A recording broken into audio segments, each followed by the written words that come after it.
Кайырлуу күн баршаңызга. Бүгүн бизде жасалуу өтө ерекше, камыры жыйрылган осундай гармошка тәрізді самсалар жасайтын боламыз. Эң әуелі бизге бөлмө температурасындагы жылы 300 грамм сүт, шай касык ашыткы және де 1 шай касык кант косамыз. Ары карай 1,5 касык, яны шай касык туз косамыз. 1 дана жұмыртқа.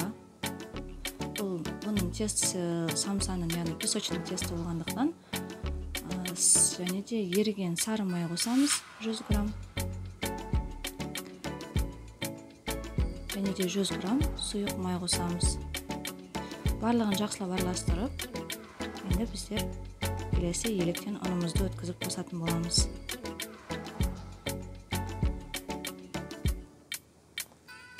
Қажетіне қарай ұнды қосып, барлығын жақсылап ұнымызды қосып болған соң араластыратын боламыз. Қамырымыз енді тынығып 30 минутқа бөлме температурасында тұруы қажет.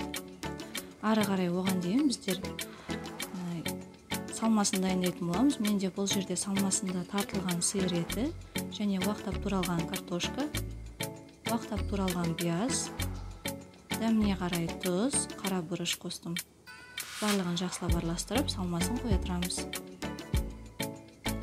Қамырымыз тынықты, енді біз оны бөліктерге бөліп, ұзын қылтып, жұқалап, жайып шығатын боламыз. Жақсылап әбден жұқалап жайып алғаннан кейін, енді екі жағын осылай оқтауға жинап алып қамырымызды, екі жағынан қысып, ортаға қарай жиыратын боламыз.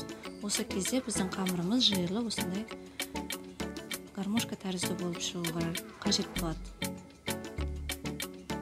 Барлық қамырдың бөліктерін осылай жиырып, илеп, осылай жасап алғаннан кейін ортасына яғни салмамызды саламыз. Жасалу оңай, өте тез. Бұл жерде яғни самсаның басқа түрлерінде, яғни қатпарлы самса жасасаңыз, 2 сағатқа мұздатқышқа салып қатыру қажет болады. Бұл жерде яғни сіз қамырды ешқандай қатырмайсыз. Салмаларын салып алғаннан кейін екі жақ шеттерін осылай бекітіп аламыз да, противенге салып, яғни жұмыртқаның сарысын жағып, қалауыңызша өзіңіз кунжут немесе мак, қара кунжут, ақ кунжут қалауыңызша әсемдеп бетіне сеуіп қоясыз. Ары қарай қызып тұрған пеште 40-45 минутқа пісіріп аламыз. Жасалу өте оңай. Міндетті түрде жағдайында дайындап көріңіздер. Астарыңыз дәмді болсын.